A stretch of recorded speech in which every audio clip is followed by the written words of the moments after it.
All, how are you बेटा? सब safe हो अपने घर पे? ओके, अब हम अपने नेक्स्ट वीडियो में अपना नेक्स्ट उसी चैप्टर को कंटिन्यू कर रहे हैं। सिविक्स का चैप्टर नंबर 6 कंटिन्यूड हो रहा है, rural administration. Next topic of this chapter we will start in this video. This is the third topic of this chapter, work at the police station. Police station में काम किस तरीके से कराया जाता था, अब हम इसमें देखेंगे। हमारी मोहन और रघु की हमारी स्टोरी थी, अब हम उसी को कंटिन्यू करते हैं। व्हेन मोहन और उसके friends, relative, neighbours police station पहुंचते हैं तो वहाँ पर मोहन को सबसे पहले कौन मिलते हैं? एसएचओ मिलते हैं। एसएचओ कौन होते हैं? एसएचओ उस पुलिस स्टेशन के इंचार्ज होते हैं। उनकी फुल फॉर्म क्या है? एसएचओ की फुल फॉर्म क्या है? Station house officer. He said that he want to give the complain in writing. वो कहते हैं एसएचओ मोहन को कि अगर आप कोई कंप्लेन करने आए हो तो आप अपनी कंप्लेन को राइटिंग में करो। SHO rudely brush him. SHO उनसे बहुत तेज़ी से, बदतमीज़ी से बात करते हैं और गुस्से में बोलते हैं। He couldn't be bothered to waste his time. Mohan अपना टाइम वेस्ट नहीं करने चाहते थे और वो चाहते थे जल्दी से जल्दी मैं कंप्लेन को लिखूं, जो भी कंप्लेन्स हैं, और उनको सबमिट कर दूं।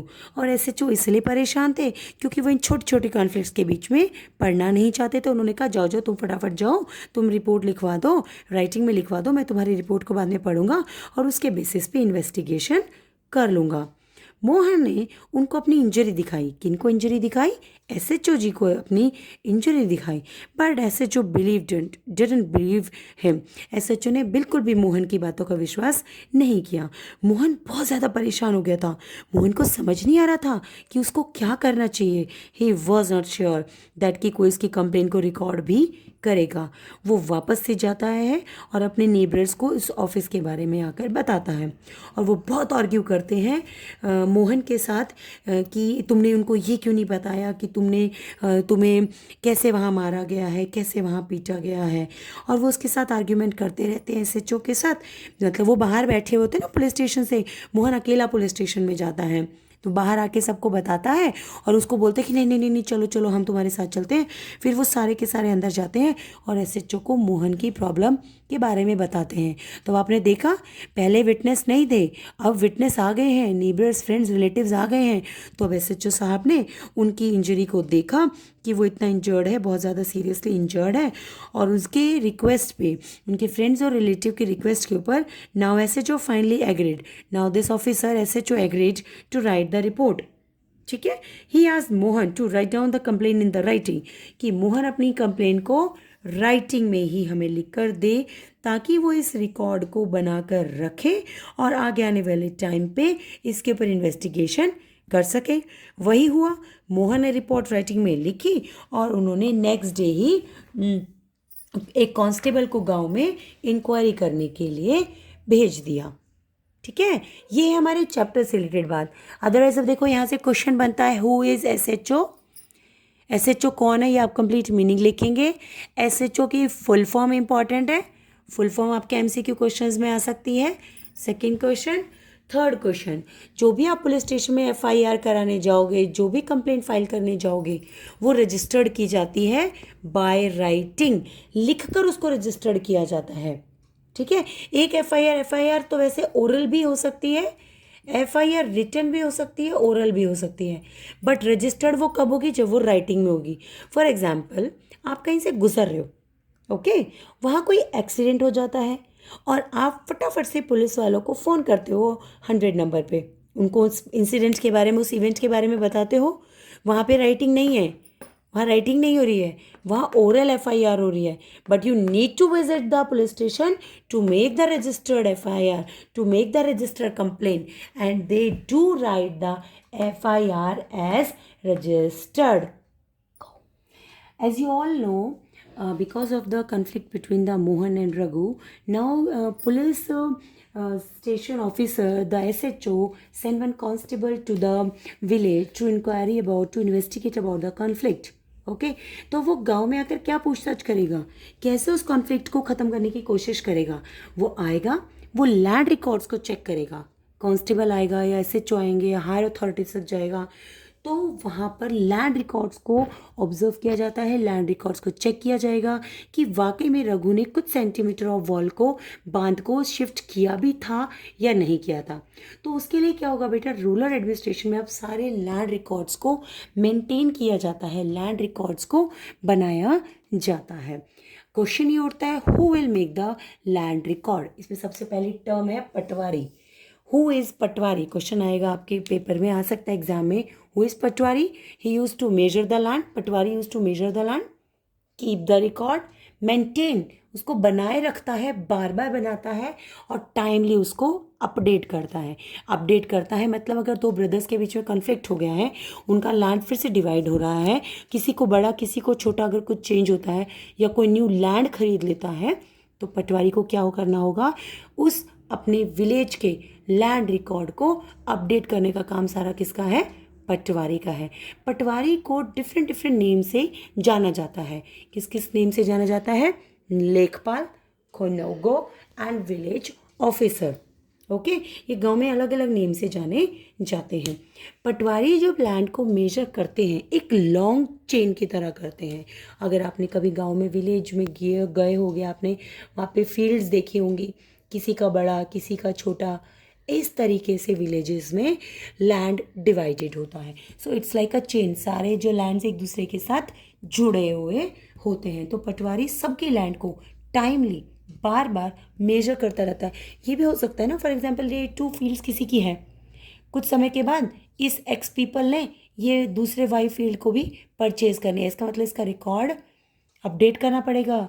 एक्स की फील्ड बड़ी हो गई है क्योंकि उसने वाई से परचेज कर लिया है।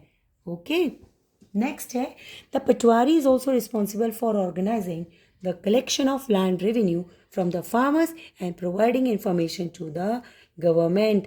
आपको पता होना चाहिए बेटा, जैसे सिटीज़ में हम लोग भी टैक्स पे करते हैं, वैसे ही पटवारी गवर्नमेंट को, क्योंकि हम टैक्स गवर्नमेंट को पे करते हैं, तो पटवारी भी अपना जो रिकॉर्ड बनाकर मेंटेन करके रखता है, उसकी रिस्पॉन्सिबिलिटी हो जाती है सारे डॉक्यूमेंट्स को मेंटेन करे, ऑर्गेनाइज करे।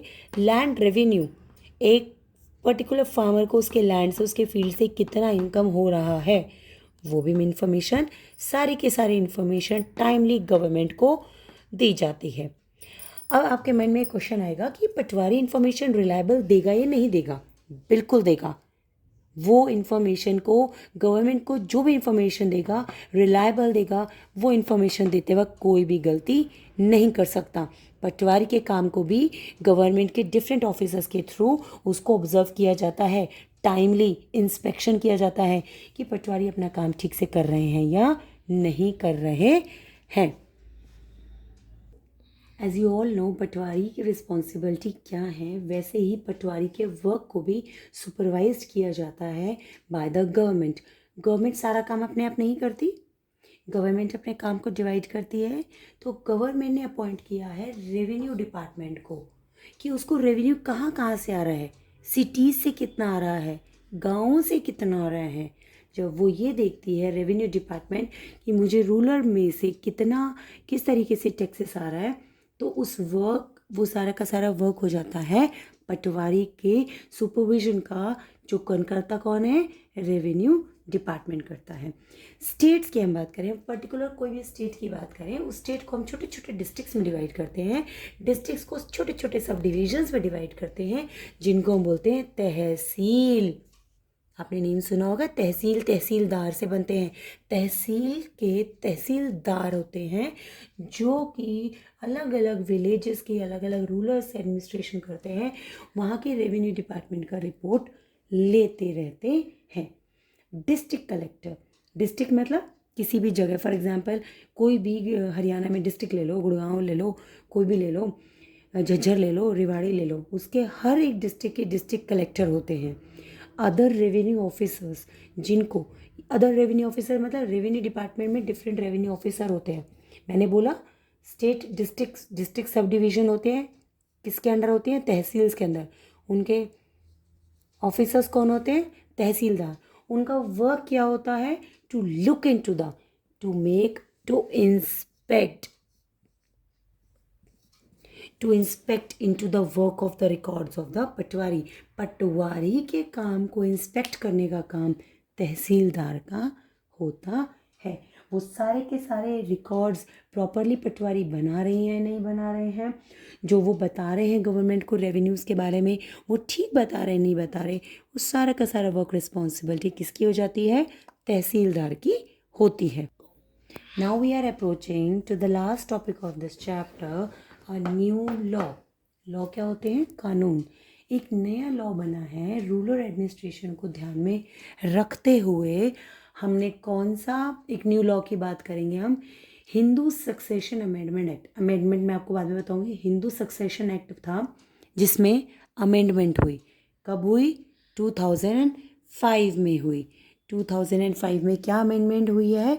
एक प्रॉब्लम थी, आपकी बुक में बताया हुआ है उसके बारे में कि एक डॉटर होती है, एक उसकी मदर होती है, उसकी शादी हो जाती है, वो अपने घर चली जाती है, कुछ दिनों के बाद अपनी मम्मी से मिलने आती है, तो उसकी मम्मी कुछ खेत में काम कर रही होती है, ठीक है। सुधा है उस लड़की का नाम, आपकी बुक में उसका नेम मेंशन बताया हुआ है, सुधा, जो घर की बड़ी बेटी होती है। उसकी शादी हो जाती है, पास के गांव में चली जाती है, उसके बाद उसके पापा की डेथ हो जाती है और उसकी मम्मी को ही सारा काम संभालना पड़ता है।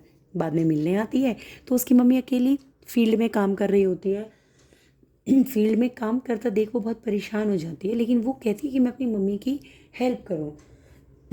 तो मम्मी की हेल्प वो कैसे करे? क्योंकि डॉटर की तो शादी हो गई।